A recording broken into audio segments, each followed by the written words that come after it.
Gasoline or electric? Which one did I prefer? I had my car in the shop. It had some hail damage to it. We had a hailstorm come through, caused about $8,500 worth of damage. I had hail all over the front hood, side panel right here.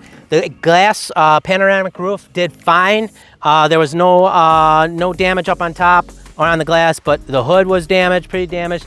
Side paneling was damaged, but that's not what I'm here to talk about today. Car looks amazing, so I've got it back.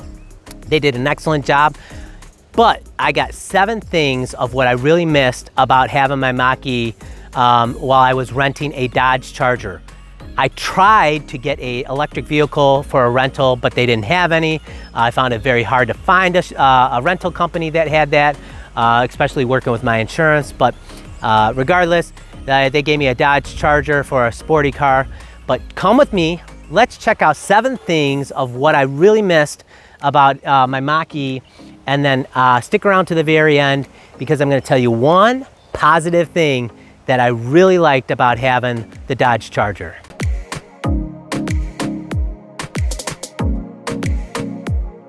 First thing, guys, driving this thing is amazing. This thing is instant torque. I can't stress that enough. The torque on this thing is awesome, okay? You press the accelerator pedal, shoulders are going back into the seats. My wife, my family, they love it. Well, I shouldn't say that as much, but I sometimes hit the accelerator pedal too hard, and every once in a while I hear Dad, or don't hit the gas pedal, they call it. But it's an accelerator pedal because there's no gas in the car. But I didn't get that in the Dodge Charger. It had some pickup on that. The other thing, it was a little noisy. I'm not used to an engine sound. I'm not used to the muffler. This thing rides quiet, okay, guys? So handles smooth, it's quiet, instant torque. I really missed it. Second thing, guys, safety feature. All the safety features on this thing, the blind spots here when you're driving, lets you know if somebody's on your left or right. I didn't have that in the Dodge Charger. Probably had a base model, okay, guys? So I'm not gonna knock the Dodge Charger, but my model I had, very basic, no blind spot detectors. Rear view backup camera system was very small. On this thing here, it's huge. The LED screen lets you know if somebody's coming when you're in a parking lot. If somebody's coming to the left, it definitely notifies you. If you're driving, somebody's in your blind spot in the left-hand lane, right-hand lane. I can tell you one thing, guys. I was driving about 65 miles an hour on an expressway, and I'm in the center lane, and I'm wanting to get in the right-hand lane for whatever reason. Car's not moving. I'm like, what's going on? All of a sudden, there was a car behind me in the right-hand lane flying past me. So it saved me from an accident that I did not see. I wouldn't have seen that because of how fast that car was going. But the safety features on this thing is excellent. I did not really see too much of that in the Dodge Charger. Again, it was probably a base model. Third thing, guys, Blue Cruise. The Blue Cruise control on this thing is awesome.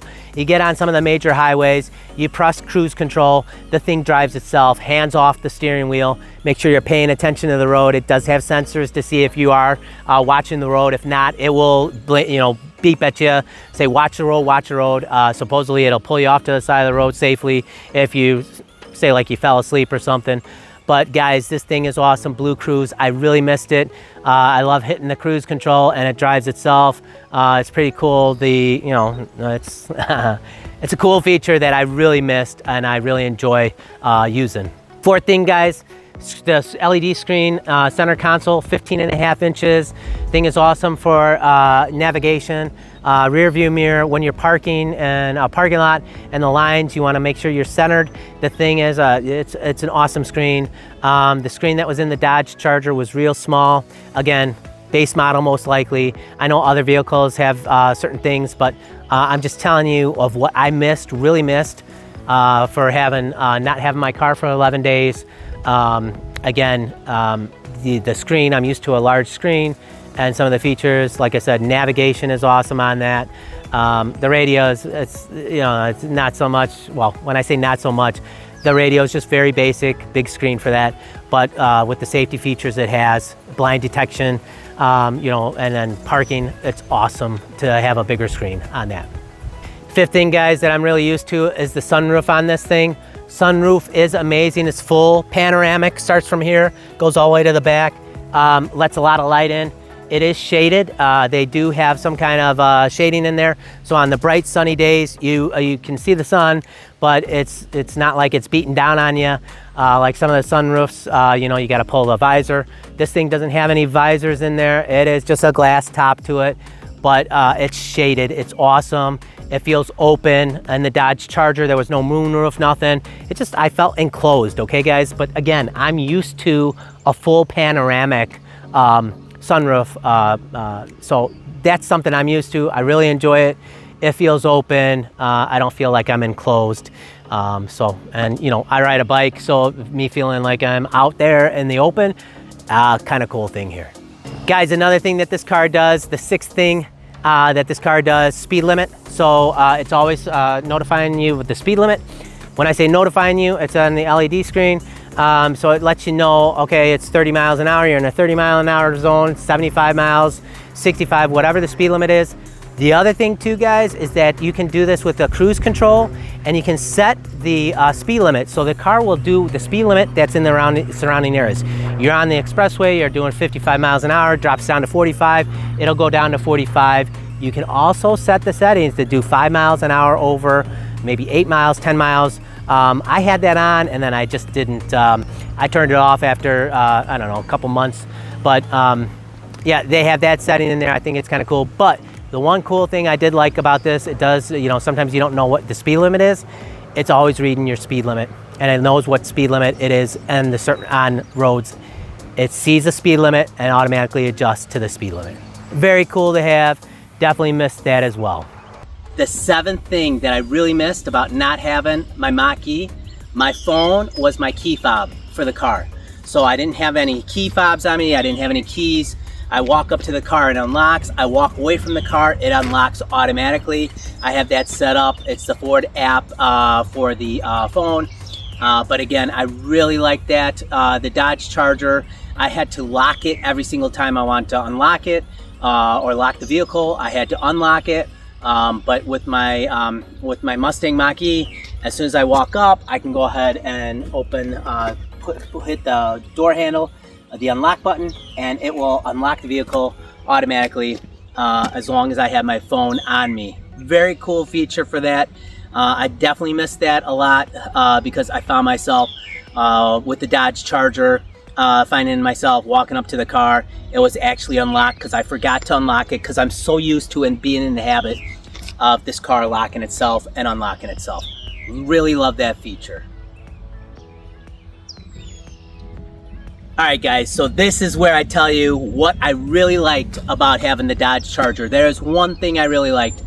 When I went to go pick up the Dodge Charger, it was on full. The gas tank was full.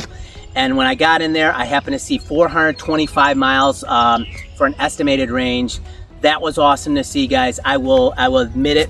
On this car here, I usually have about 180, 190 miles for the estimated range on that. The reason for that, I only charge it to about 85% every night. So 85% gives me about 190, 180 miles for an estimated range. If I ever do 100%, it usually gets to about 230, 240 for an estimated range for mileage. But again, guys, I did really, I hate to admit it, I did really like the fact that when I got into that car, I saw 425 miles for an estimated range. I had the car for 11 days, guys. With that being said, I think the 6th day I had to fill it up. Had to put about $70 worth of gas in it. Did not like that at all. And then when I returned it, again, 4 days later, I think it was 4 days later, I had to put another $30 off to top it off to make sure it was full. So guys, I put about $100 in gasoline in that car. I think I had it for 10 or 11 days. So with that being said, that is one thing I did not like, but I'll tell you, again, the one thing I did like was the fact that the estimated range on that, seeing over 400 miles, that was pretty cool to see. There's no range anxiety or anything. Not that I have it with this vehicle, but that was kind of cool to see. Putting the gasoline, that was not. I did not like spending $100 in gas, especially when, you know, this cost me just pennies. maybe $1 to charge every night. So guys, if you really like what you're seeing, please don't forget to like and subscribe to my page. I've got another video here on the Mustang Mach-E. Check that out. Another thing too, guys, I'll put a description below. If you like the audio here, I'm using the DJI Mic 1. Okay, guys, love it. I think it does a great job. Description and link below. You can get that there. Again, guys, until the next time, I'll see you guys soon. Be safe out there.